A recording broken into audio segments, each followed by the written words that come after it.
Hello guys, welcome to my channel Eduluminescence. आज मैं आप सभी के लिए लेकर आई हूँ प्रोटीन बायोसिंथेसिस का पार्ट 2, जिसमें हम बात करने वाले हैं प्रोटीन सिंथेसिस के स्टेप्स या स्टेजेस के बारे में। तो क्योंकि प्रोटीन सिंथेसिस हम पढ़ रहे हैं तो सबसे पहले हमको पता होना चाहिए कि उसके अंदर क्या क्या रिक्वायरमेंट्स लगने वाली है। फिर हमको पता होना चाहिए कि अमीनो एसिड्स जो इसमें इस्तेमाल होंगे उनका एक्टिवेशन कैसे होगा, क्योंकि as it is amino acids तो इसमें यूज़ नहीं हो सकते। प्रोटीन सिंथेसिस प्रॉपर मीन्स इसमें इनिशिएशन, एलोंगेशन, टर्मिनेशन नाम की तीनों स्टेजेस आएंगी। फिर कैप्रॉन एंड प्रोटीन फोल्डिंग होगी और लास्ट में हम पढ़ेंगे पोस्ट ट्रांसलेशनल मॉडिफिकेशंस के बारे में। तो ये पार्ट 2 है, इसमें मैं यहाँ तीसरे पॉइंट तक कंप्लीट करूँगी, बाकी का नेक्स्ट वीडियो में। तो फिर आज की वीडियो में हम पढ़ रहे हैं पहले रिक्वायरमेंट्स ऑफ कंपोनेंट्स की, क्या क्या कंपोनेंट का रिक्वायरमेंट आपको रहेगा। सबसे पहले हमारे पास होना चाहिए अमीनो एसिड। अमीनो एसिड आपको पता ही है टोटल 20 होते हैं। राइबोसोम होना चाहिए, क्योंकि आज हम जो टॉपिक लेकर चल रहे हैं वो यूकैरियोटिक्स का है, तो हमें लगेगा ATS RNA राइबोसोम, और प्रोकैरियोट्स होंगे तो 70S लगेगा।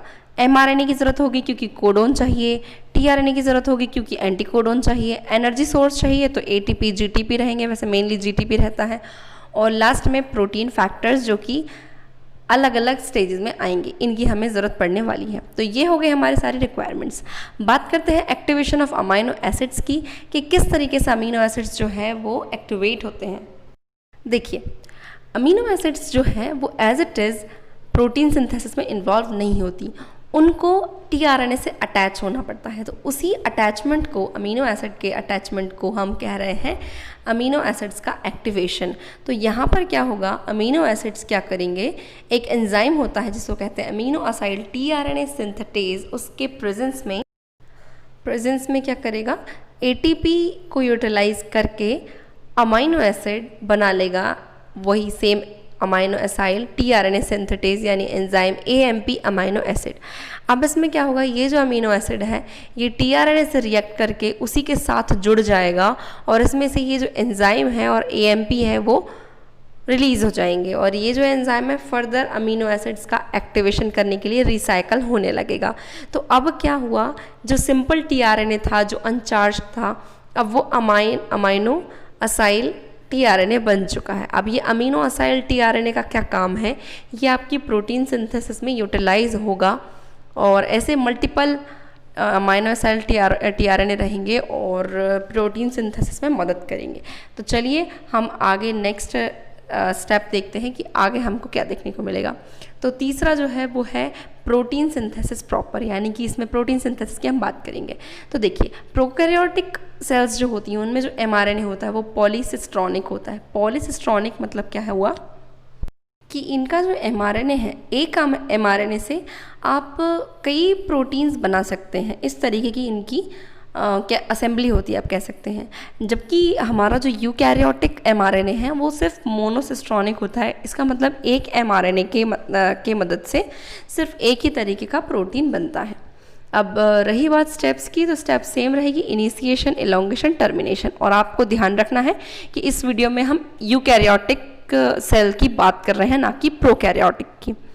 नेक्स्ट है इनिशिएशन। इनिशिएशन में हम पढ़ने जा रहे हैं ribosomal dissociation, formation of 43S pre initiation complex, formation of 48S initiation complex, और लास्ट है formation of 80S initiation complex. Oh my God, इतने सारे S है कि मैं बहुत कंफ्यूज हो रही हूँ। फिर कुछ फैक्टर्स इसमें इस्तेमाल होंगे, और फैक्टर्स के बाद जो नेक्स्ट चीज़ आती है वो है कोज़ैक कंसेंसस सीक्वेंस। तो चलिए अब मैं डिटेल में आपको वीडियो में समझाती हूँ कि कैसे होगा इनिशिएशन। तो जैसा कि मैंने अभी आपको सब कुछ समझाया, और जैसा कि आपको मेरी प्रीवियस वीडियो से समझ आया था, तो उसके हिसाब से हम आगे बढ़ते हैं और सबसे पहले जानते हैं राइबोसोम के बारे में। तो जैसा कि मैंने आपको बताया कि प्रोटीन सिंथेसिस जो है वो राइबोसोम पर होती है। सपोज़ ये एक राइबोसोम है। राइबोसोम जो है वो 2 यूनिट से मिलकर बना होता है। तो क्योंकि हम जो प्रोटीन सिंथेसिस के बारे में बात कर रहे हैं वो प्रोटीन सिंथेसिस होने वाली है यूकैरियोट्स की। यूँ तो यूट्यूब पर आपको कई तरीके की प्रोटीन सिंथेसिस का वीडियो मिल जाएगा, तो ज़्यादातर उनमें से आपको प्रोकैरियोट्स में समझाएंगे, बट क्योंकि ऑलरेडी वो बहुत ज़्यादा अवेलेबल मिल जाएगी आपको है, मतलब यूट्यूब पर। और दूसरी चीज़ वो इजी होता है। सबसे ज़्यादा दिक्कत जाती है उनको जब वो यूकैरियोट पढ़ते हैं। तो यहाँ पर जो हम पढ़ने जा रहे हैं, यहाँ पर जो हम समझने जा रहे हैं वो यूकैरियोटिक सेल्स का प्रोटीन सिंथेसिस है। तो यहाँ पर मैं आपको बता रही हूँ कि सबसे पहले राइबोसोम के बारे में। जो यूकैरियोटिक सेल्स होती हैं उनमें जो राइबोसोम होता है वो कौन सा राइबोसोम होता है, वो होता है ATS राइबोसोम। ATS में 2 सब यूनिट्स होती हैं। जो ये जो बड़ा यूनिट आपको दिख रहा है, दिस इज 60 सब यूनिट, और ये जो है 40S सब यूनिट है। तो 60 एंड 40, ओके। और जो बैक्टीरिया होते हैं, बैक्टीरिया में ये होता है 70S। 70S मतलब एक जो बड़ा वाला होगा वो 50S हो जाता है, और जो छोटा वाला यूनिट होता है वो 30S सब यूनिट हो जाता है। तो चलिए हम पहले शुरू करते हैं कि कहानी आखिर होता क्या है हमारे प्रोटीन के सिंथेसिस के जो स्टेप्स हैं, उसमें स्टेजेस हैं, उनमें हम बात करते हैं सबसे पहले क्या हो रहा है। तो हमारी सबसे पहली जो स्टेप होगी, स्टेज होगी, वो होगी इनिशिएशन। इनिशिएशन में होगा क्या कि प्रोटीन सिंथेसिस के लिए पहले राइबोसोम को एक प्रॉपर उसका कॉम्प्लेक्स फॉर्म करना है, जिसमें कि आप जानते हैं टीआरएनए की ज़रूरत पड़ेगी, एमआरएनए की ज़रूरत पड़ेगी, बट यहाँ पर हमारे पास सिर्फ क्या है, 40S सब यूनिट है। तो इस 40S सब यूनिट का इस्तेमाल होगा और इससे और चीज़ें आके जुड़ती चली जाएगी, और लास्ट में जो है आपका प्रोटीन सिंथेसिस शुरू हो जाएगा। तो सबसे पहले क्योंकि तैयारी करनी है, शुरुआत करनी है, तो पहला जो स्टेज है हमारा वो हो जाएगा इनिशिएशन। इनिशिएशन में क्या है, आपके पास सिर्फ एक चीज़ है जो है 40S सब यूनिट। अभी 60S नहीं है, 60S बाद में आएगा। तो जैसे ही 40S सब यूनिट आपके पास अवेलेबल है, अब आपकी सेल में क्या होगा, इस पर आकर कुछ फैक्टर्स जुड़ेंगे, जैसे कि फैक्टर EIF3। ये जो है आपकी ई साइट के पास जाकर बाइंड हो जाएगा। ये बाइंड हो गया।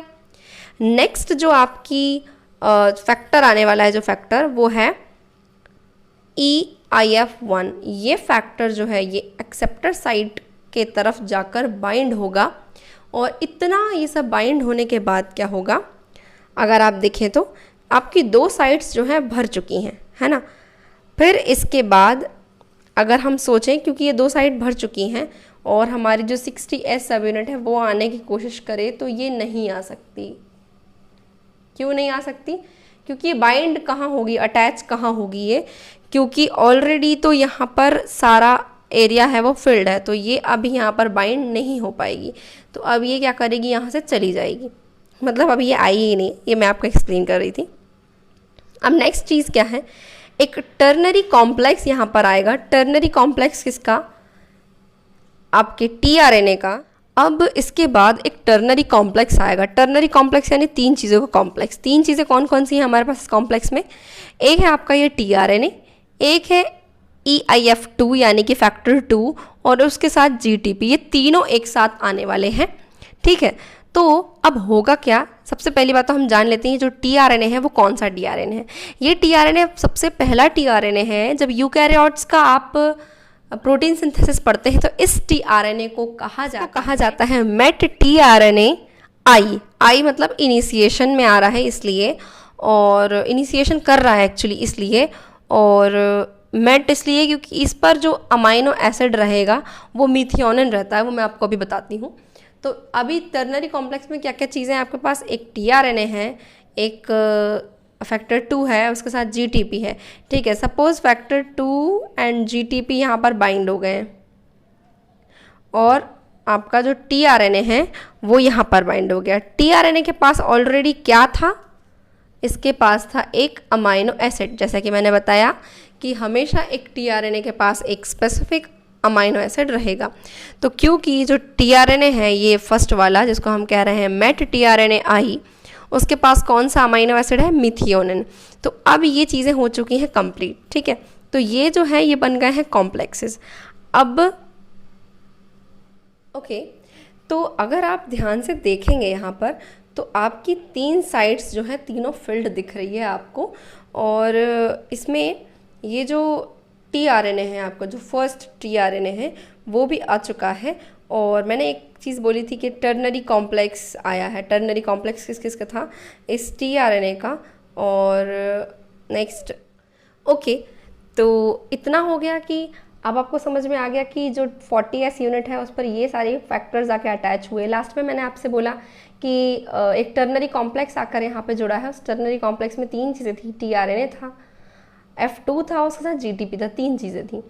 तो अब इन तीनों के आने पर ये जो कंप्लीट स्ट्रक्चर बना है इसको हम कहते हैं 43S सब यूनिट, ठीक है, या 43S राइबोसोम। तो जैसे कि हमने स्टेप्स में लिखा था प्रिपरेशन ऑफ या फॉर्मेशन ऑफ 43S राइबोसोम, तो वो बन चुका है। अब नेक्स्ट जो स्टेप थी उसमें क्या लिखा हुआ था, उसमें लिखा हुआ था फॉर्मेशन ऑफ 48S राइबोसोम। वो कैसे बनेगा, वो तब बनेगा जब इसमें mRNA आएगा। चलिए mRNA लेकर आते हैं। ये आ चुका है हमारा mRNA, दिख रहा है सभी लोगों को क्लियरली, ये mRNA आ गया, ठीक है। ये जो है हमारा mRNA है जिसका आपको दिख रहा होगा, इसका डायरेक्शन क्या है, 5 प्राइम टू 3 प्राइम इसका डायरेक्शन है। अब नेक्स्ट चीज़ क्या आती है कि जैसे ही mRNA यहाँ आया तो mRNA अपने आप नहीं आता है, इसमें एक स्पेसिफिक कैपिंग ज़रूरी है। जैसे कि मतलब mRNA आ रहा है, आपको कैसे मालूम पड़ेगा कौन कैसे mRNA आया, उसका क्या इनिशियल पोर्शन है। तो ये जो चीज़ है ना, ये किसके मदद से पता चलती है, ये पता चलती है हमारे कुछ फैक्टर्स के मदद से, जिनमें कि हमारा फैक्टर होता है फैक्टर EIF4F, ठीक है, इनिशिएशन फैक्टर 4F, ये इसका नाम है। तो इस फैक्टर का क्या है कि ये अकेला कोई फैक्टर नहीं होता, इसके साथ और भी फैक्टर्स अटैच्ड होते हैं। जैसे कि 4F जो है उसके साथ 4G 4E ये भी इसके साथ अटैच्ड होते हैं। और जैसे ही ये अटैच होता है तो हमारे 2 छोटे छोटे फैक्टर्स जो बहुत ही ज़रूरी होते हैं, एक होता है हमारा IF4B और एक होता है हमारा IF4A, ये भी इस पर अटैच हो जाते हैं इस तरीके से। अब नेक्स्ट चीज़ क्या होगी कि जैसे कि मैंने आपको बताया कि ये 4A और 4B इस पर अटैच हुए हैं, तो ये तो था कि कैप को आइडेंटिफाई करने के लिए ये अटैच हुआ है। बाकी ये जो 2 अटैच हुए हैं क्यों हुए हैं, ताकि ये जो आपका mRNA आपको दिख रहा है, mRNA कोई सिंपल सा स्ट्रक्चर तो होगा नहीं कि अपन ने इतना इजी सा बना लिया रस्सी जैसा तो वैसा ही है, नहीं, वो बहुत ही कॉम्प्लेक्स स्ट्रक्चर होता है। पर यहाँ पे उसको ईजी होना ज़रूरी है। तो उस कॉम्प्लेक्स स्ट्रक्चर को ईजी करने के लिए या उसका जो कॉम्प्लेक्सिटी होती है उसको रिड्यूस करने के लिए जो चीज़ें यूज़ हो रही हैं या जो फैक्टर्स यूज़ हो रहे हैं उनको हम कह रहे हैं 4B एंड 4A, ठीक है। ये चीज़ें हो चुकी हैं। अब मैंने आपको बताया कि mRNA के जुड़ने के बाद ये जो कॉम्प्लेक्स बना है इसको हम क्या बोलेंगे, 48S इनिशिएशन कॉम्प्लेक्स, ठीक है। तो ये पूरा बन गया। अब जिस चीज़ की हमको ज़रूरत है, क्या नेक्स्ट स्टेप जो हमारी थी वो क्या थी कि formation of 80S initiation complex. अब 80S बनाने के लिए हमको क्या करना पड़ेगा, इसका जो 60 वाला सब यूनिट था उसको लेके आना पड़ेगा। तो जब ये सारी चीज़ें कंप्लीट हो जाती हैं तो आपका ये जो 60S वाला सब यूनिट है ये आता है, और जैसे ही इसका आना होता है तो आपका ये जो बचे हुए फैक्टर्स हैं वो ऑटोमेटिकली रिलीज़ हो जाते हैं, ये रिलीज़ हो जाएंगे। तो अब ये 60S यूनिट जो है इस पर आकर बाइंड हो चुका है। तो क्योंकि जब इस पर 60S यूनिट बाइंड हो गया है तो इसका ये मतलब हुआ कि ये पूरा बन चुका है 80S राइबोसोमल कॉम्प्लेक्स या इनिशिएशन कॉम्प्लेक्स, एक्चुअली ये बन चुका है। अब सवाल ये उठता है कि अब आगे होगा क्या। इनिशिएशन की कहानी में बस एक लास्ट स्टेप बचा हुआ है जो अब मैं आपको बता रही हूँ। अब क्योंकि हमारा जो, इसे हम क्या बोलेंगे, स्टार्टिंग कोडोन, इनिशिएटिंग कोडोन, जो आपका मन करे वो आप बोल सकते हैं। तो ये जो आपका इनिशिएटिंग कोडोन है इसको रिकॉग्नाइज करना है। यहाँ पर तो मैंने बड़े अच्छे तरीके से लिख दिया है, लेकिन आपकी इतनी छोटी असेंबली में आपको लगता है कि ऐसे लिखा जाता होगा, बिल्कुल नहीं, है ना। तो वहाँ पर क्या होता है, वहाँ पर कोई चाहिए जो इसको रिकॉग्नाइज करे। तो इसको रिकॉग्नाइज करने के लिए जो फैक्टर या जो न्यूक्लियोटाइड यूज़ होता है उसको हम लेकर आते हैं। वो न्यूक्लियोटाइड जो है वो हर जगह यहाँ पर इस पर घूमता रहता है, समझ लीजिए इसको सराउंड करते रहता है, ठीक है, सराउंडिंग पर रहता है इसको हम कहते हैं कोज़ैक कंसेंसस सीक्वेंस, ठीक है। कोज़ैक कंसेंसस सीक्वेंस जो है वो एक न्यूक्लियोटाइड का स्पेसिफिक सीक्वेंस है जो पहचानता है कि आपके इतने बड़े एमआरएनए के अंदर जो आपका क्या कहना चाहिए इसको, स्टार्टिंग कोडोन या इनिशिएटिंग कोडोन जो भी है वो कौन सा है, तो इसका काम है इसको पहचानना। तो समझ लीजिए ये आया और इसने कहाँ गया ये, हाँ ये आया और इसने इसको पहचान लिया। तो जैसे ही इसने इसको पहचान लिया इसकी स्टोरी ख़त्म। ओके, तो ये स्टार्टिंग कोडोन आपको पता चल चुका है। अब कहानी करते हैं हम शुरू किसकी, इलोंगेशन की। इलोंगेशन में हम पढ़ेंगे कि binding of amino acyl tRNA to A site, peptide bond formation और लास्ट है ट्रांसलोकेशन। इसमें यूज़ होने वाले फैक्टर्स मैंने लिख दिए हैं, तो प्लीज़ आप भी नोट डाउन कर लीजिएगा या याद कर लीजिएगा। चलिए शुरू करते हैं इलोंगेशन। बात कर रहे हैं हम इलोंगेशन की, तो इलोंगेशन में क्या है, जो साइट फ्री है, A site, amino acyl site, acceptor site, जो आप इसको कहना चाहें वो कह दीजिए, ठीक है। तो ये जो साइट है इस पर कोई टीआरएनए आकर बाइंड होगा, बट कौन सा टीआरएनए, अमाइनो असाइल टीआरएनए, ऐसा फ्री वाला टीआरएनए नहीं आना है। तो ये जो है इनके पास एक अमाइनो एसिड है, इनके पास एक अमाइनो एसिड है, वो क्या हो गए, अमीनो असाइल टीआरएनए। अब ये अमीनो एसाइल टीआरएनए यहाँ पर आके बाइंड होंगे, बट यहाँ तो बहुत सारे टीआरएनए होंगे, अभी तो मैंने 2 ही बनाए पर बहुत सारे होंगे। पर ये कौन डिसाइड करेगा, ये डिसाइड करेगा आपका सीक्वेंस, जो एमआरएनए पर होगा वो सीक्वेंस डिसाइड करेगा।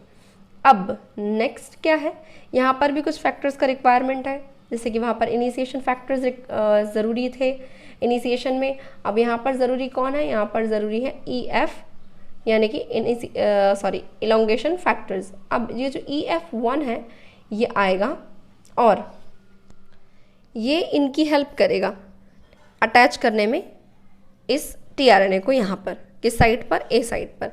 अब होगा क्या कि मान लीजिए यहाँ इस स्पेसिफिक एरिया पर क्या आपका कोडोन आ रहा होगा, देखते हैं। सोचिए यहाँ पर ये जो कोडोन है वो है AAA, तो अब क्योंकि यहाँ पर AAA कॉम्प्लेक्स है, कोडोन है, तो फिर इससे अटैच होने वाला या यहाँ पर अटैच होने वाला टीआरएनए या अमाइनो एसाइल टीआरएनए कौन सा होगा, वो जिसका सीक्वेंस हो UUU, राइट। यहाँ पर है UUU, यहाँ पर GCU। तो हमारे पास यहाँ पर आने की मतलब हम यहाँ पर आने की परमिशन किसको दें, सिर्फ इसको, टीआरएनए को। कौन से वाले, जिसके पास क्या है, जिसके पास है फिनाइल एलानिन। अब ये जो टीआरएनए है वो आ जाएगा आपकी ए साइड पर, देखते हैं कैसे। तो अब ये आ गया है आपका टीआरएनए, अमाइनो एसाइल टीआरएनए, जिस पर था फिनाइल एलानिन, और इस पूरी प्रोसेस को होने में हेल्प की है इस फैक्टर ने जिसका नाम है EF1 और उसके साथ GTP।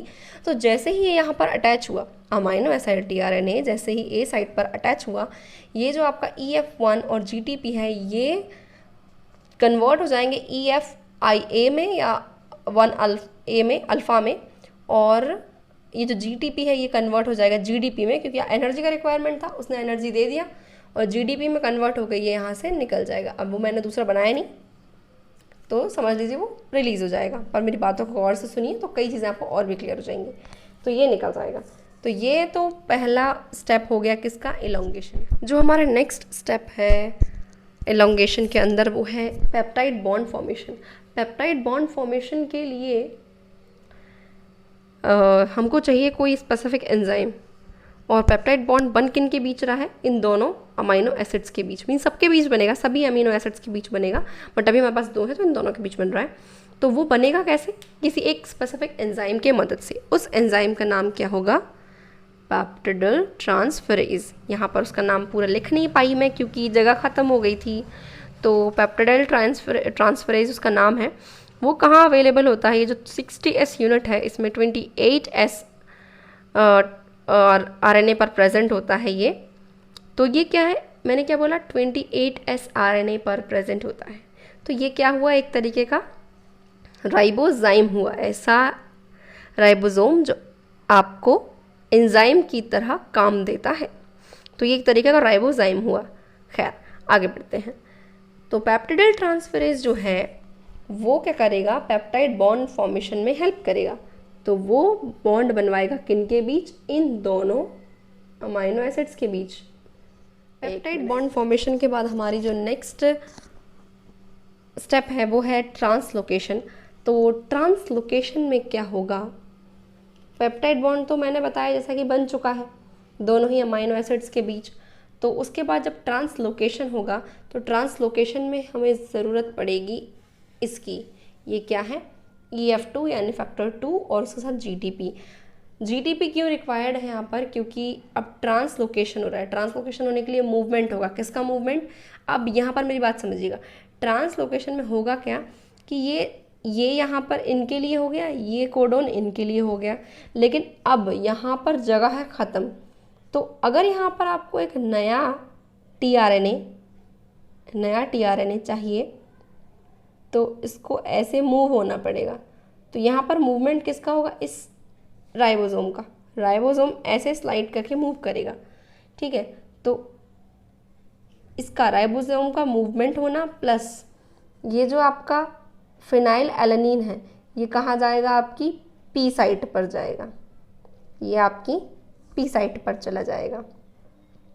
तो इसका P साइट पर जाना और राइबोसोम का आगे की तरफ स्लाइड होकर के अगले कोडोन को A साइट पर लाना क्या कहलाएगा, ट्रांसलोकेशन।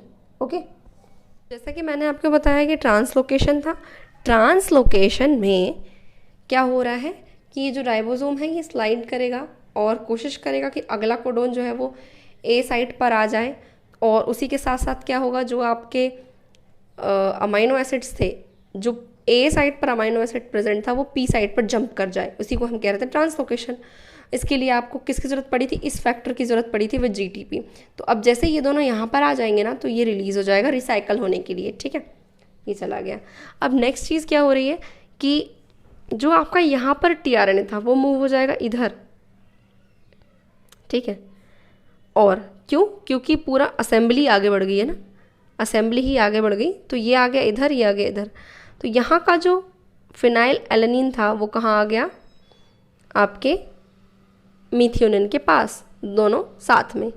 अब सवाल ये है कि अटैच कौन था P साइट पर पहले, UAC वाला tRNA, वो अब E साइट पर आ जाएगा। E साइट यानी क्या होती है, आपकी एग्जिट साइट, और एग्जिट साइट जो है उस पर आकर ये क्या करेगा, फर्दर मतलब अनचार्ज्ड हो जाएगा। और क्योंकि अनचार्ज हो गया, क्योंकि उसमें कोई भी अमाइनो एसिड नहीं बचा, अनचार्ज होकर ये यहाँ से बाहर निकल जाएगा। तो अब फिर से A साइट खाली हो गई है। अब A साइट पर एक नया, समझिएगा, नया tRNA आया जिसमें एक अमाइनो एसिड है, ठीक है। अब फिर से सेम चीज़ होगी, क्या, ये जो है इस पर जाएगा, पूरा तो मूव हो रहा है ये यहाँ पर, और ये अपनी अपनी जगह बदलते रहेंगे। ये यहाँ पर आ जाएगा और ये यहाँ पर आ जाएगा।